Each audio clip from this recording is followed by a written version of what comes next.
Everyone in the village had long forgotten about Mary.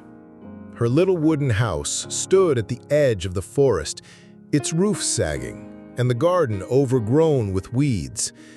Windows, once filled with the laughter of children, were now coated in dust and silence. For years, Mary had waited. Birthdays, Christmases, even Sundays. Days that used to be filled with visits, hugs, and home-baked pies. Now, only the wind came to call.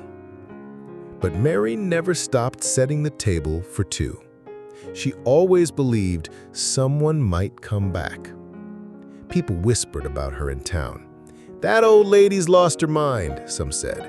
"She talks to her flowers and writes letters to people who never answer." And maybe they were right.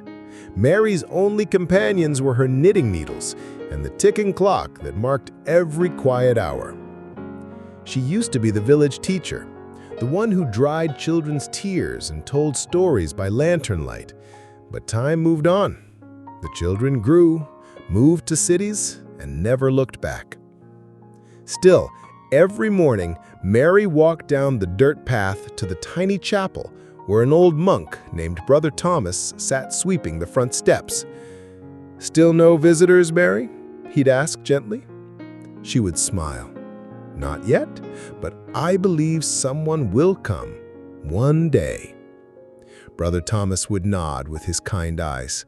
"Faith is a seed, Mary. Even buried deep, it grows."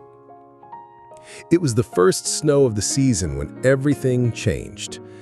Mary was making tea, her hands trembling from age and cold, when a soft knock echoed through her door. She froze. No one ever knocked.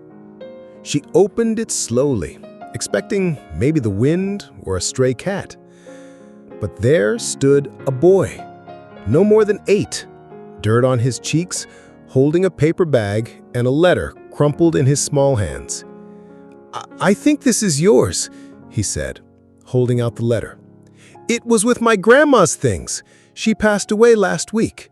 Said you were her favorite teacher." Mary took the letter with trembling hands. Her eyes widened. It was from Anna, a girl she once taught decades ago.